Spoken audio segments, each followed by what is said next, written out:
Hi, I'm here today with my mum.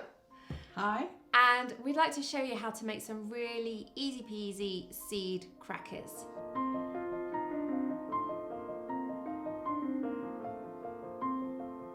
Now, I must just preface this by saying that we are very big crisp eaters in our family. Me and my 5 siblings, we're all a long-standing crisp eaters. If you're watching in the US, that's potato chips, although I don't think you have salt and vinegar. No, which is my favourite flavour. I don't think you have those over there.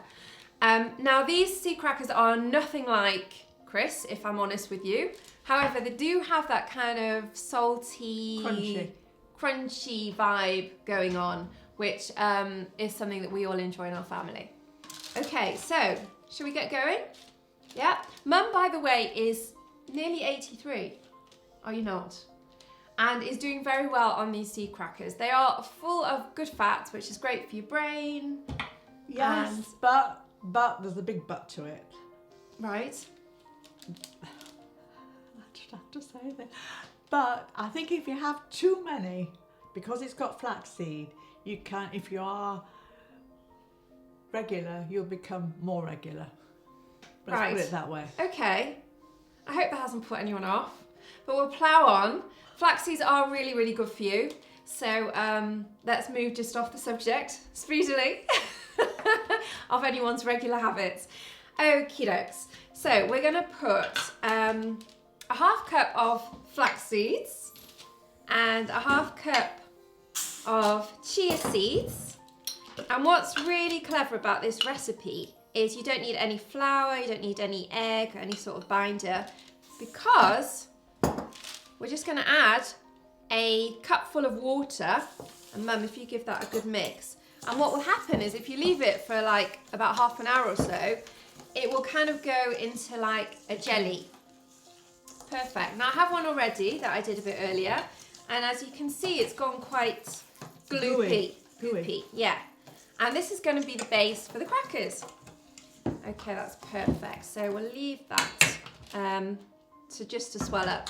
So now we're going to add all the rest of the ingredients. So first up, we're going to add some some pumpkin seeds.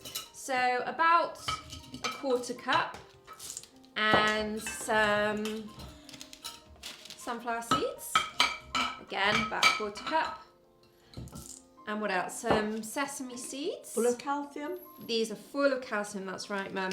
And protein as well, they're super good for you. And what else? So for the flavourings, first of all, I'm using salt. So I use pink Himalayan salt, which is my favourite. And this is our secret ingredient, isn't it, Mum? Yeah, it is. So this is za'atar, which is a Middle Eastern kind of herb mix, isn't it? Yeah. I think it's got thyme and hyssop in.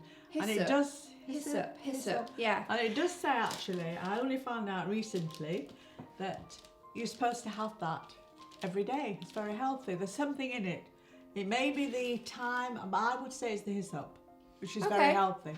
So either way, it's delicious. And in fact, this was my dad's favourite thing to eat, wasn't it? Oh, it sure was. Yeah. Toast, olive oil, good olive oil, and a plate of za'atar. Dip the toast in the olive oil and the za'atar and munch away. Yeah. Now, sadly, Dad never got to try these crackers, but we think he would have loved them, and we're kind of making them today in Dad's honour. So we're going to add a load of this za'atar. So we're going to be very generous with this. The smell is delicious. Yeah. Let's have a sniff of that. Very appetizing. Oh. Okay. Now, however, if you don't like za'atar, then for goodness sake, don't use it. You can just use some different spices or herbs or whatever you like. And we also like caraway seeds, don't we, Mum? So we're going to add a spoonful of that. And if you just give that a mix. So again, if you don't like caraway seeds, you can put whatever herbs you like. So thyme or oregano. Who wouldn't like caraway seeds? I don't know. Maybe there's someone watching who doesn't like caraway seeds. And or you can just put salt if you like. They'll turn out perfectly nice. So do play around with the recipe, and I'd love to hear from you. If you do tinker with it and improve on it, then please drop me a comment below. So that is basically the recipe. So I told you it was super easy. And all we do now, once you've given it a good mix, is we're going to spread it thinly on this baking tray. I've just put some non-stick baking paper.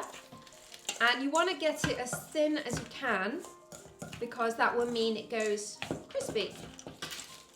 Okay, so if we stick that on there, and we're just going to press it down. Okay, and then I cook this on a medium oven, about 140. For about an hour. For about an hour, but halfway through, I take it out of the oven and I score it with a knife to make kind of cracker-shaped kind of rectangles, and then flip them over and put them back in for around another half an hour-ish until they're completely dry and crispy, and they keep really, really well. Okay, so that's kind of it. And I'm going to eat one. Oh, so we have some ready prepared. Now, Mum has these neat, and she does go through quite a lot of them, so I always make an extra batch. But I prefer them kind of dipped in something like tahini or guacamole or something like that.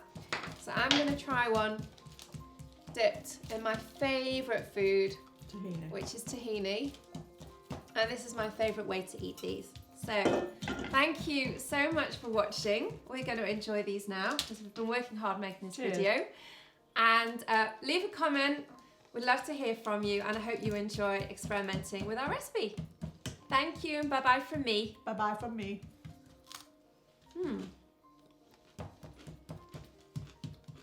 It's the teeth, you know. I didn't want to mention it because people have got false teeth coming on.